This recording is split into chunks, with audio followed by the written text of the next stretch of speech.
push your darkroom creativity beyond the basics? Well, today I'm going to show you 5 creative techniques to get your creative juices flowing. I'll show you how to create dreamy, ethereal prints with materials you probably already own. Also a technique that creates wildly colorful split tones and highlights, and one that I just tried for the first time, so stick around to the end to see the crazy results. Let's dive in. So first up, we have using diffusion under your enlarger lens. This creates soft, dreamy shadows that blur into your highlights. Difficulty level, I would put this at beginner, and the cost, it's basically free to try. You use like frosted glass, window screens, nylons, or really whatever you can find. So how this works is you set your print up as you normally would. Then during exposure, you're gonna place the diffusion material between your lens and your paper. And you're gonna wanna add probably 10 to 30% more exposure to compensate for the density. Then once the exposure is done, you're gonna develop it normally. Now what this does is it softens the shadows, it lowers the micro contrast, and adds a mild highlight glow. It's also gonna blur the edges to produce a smooth, like more forgiving image. This is essentially the opposite of on-camera lens diffusion, which predominantly makes highlights glow and kind of leaves the shadows relatively intact. You're gonna use this when you want a dreamier type look on your print, and you're gonna wanna avoid this if you want razor sharp or like higher contrast punch. Just a few additional techniques you can try is to split up your exposure with undiffused and diffused exposures to fine tune the effect. You can also use diffusion during the hard or the soft filter exposure only if you're split grade printing, and this is gonna give you additional creative control. Then you can just experiment and stick other things between the lens and the paper.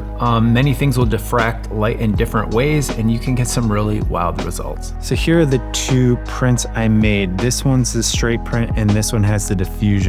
And you might have a hard time seeing this on camera, but the textures is much softer, and here her hair is much softer. Everything's just got a softer feel to it in the portrait. And this was actually shot on Delta 3200, and it's a very thin negative. It was in super, super low light. And for whatever reason, I also developed it in Rodinal, so it's got a heavy grain to it, and it kind of softens that up too. It just makes the overall image a little bit nicer and smooth. All right, next up we have solarization. Solarization creates surreal, partially reversed tones with edge lines. It's really quite wild and unpredictable. It's known as the Sabatier effect. Now on a difficulty level, I would say it's basic to intermediate. The cost is pretty cheap, maybe like 15 bucks for some type of white light over a tray. But you can probably also just use your iPhone if you really wanted to. So how it works, you're gonna make your base or your normal exposure as you normally would, but you're gonna develop it for about half of the full time. So if your normal development time is 90 seconds, you develop for about 45 seconds. You're gonna use a brief flash of white light, like 1, maybe 2 seconds, from like a 15 to 25 watt bulb, like roughly like 3-4 feet above the tray. And just make sure that the light hits the entire print evenly. And you're looking for the tones to reverse and white edge lines forming. So this is a very unpredictable process. Every print will be different, and I just want to give you a few tips for success. Don't over flash. If you give it too much light during that flash process, you're gonna get a muddy gray image. And you also don't want to flash too early. You want to wait till the image is partially developed for sure. Using glossy or contrasty paper is gonna give you punchier results. And then try different flash durations and timing to kind of fine tune the look you're after. And lastly, keep notes. It's a balancing act of exposure, timing, and flash intensity. Now it has been a long time since I've tried doing this. In fact, the first time I did it was actually on accident in my high school darkroom. But I really like the look of this particular design in print. It almost looks metallic.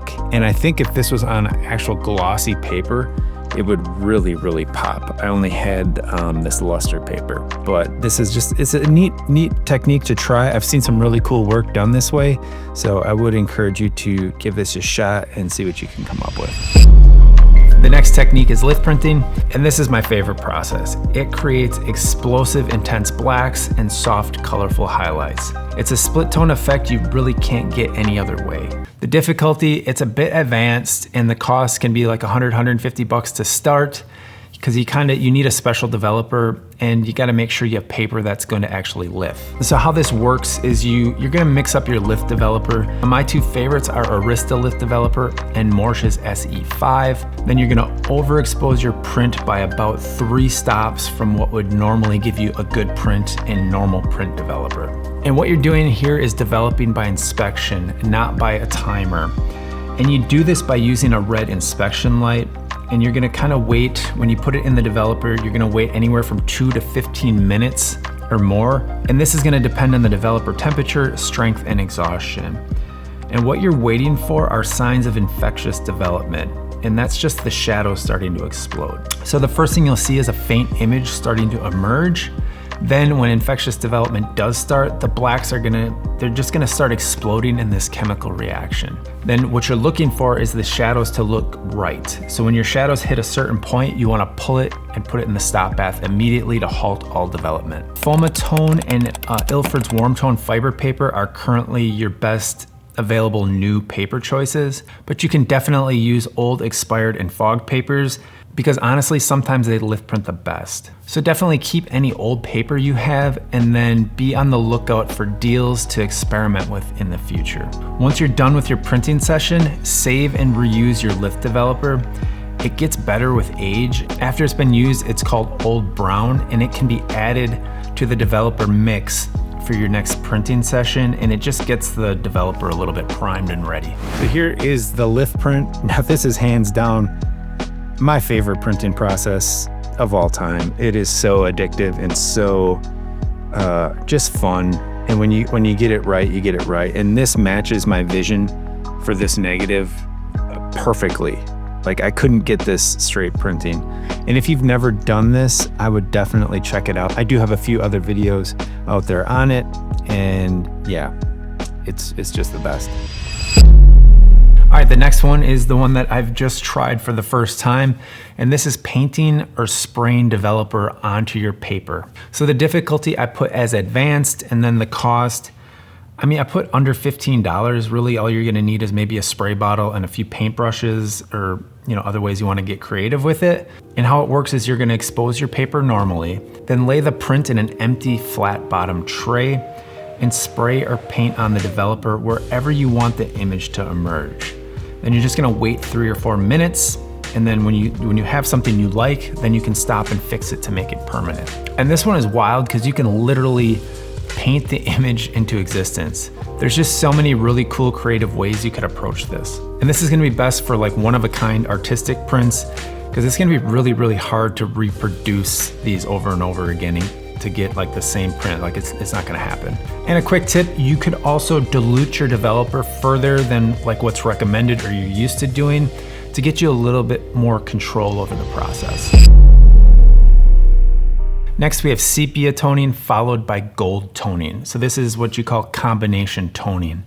And what happens here is you're gonna get some wild colors. You're gonna get pink highlights and cold blue shadows, depending on how you do this. So the difficulty level here is expert, and it's gonna cost $80 to $120 to start.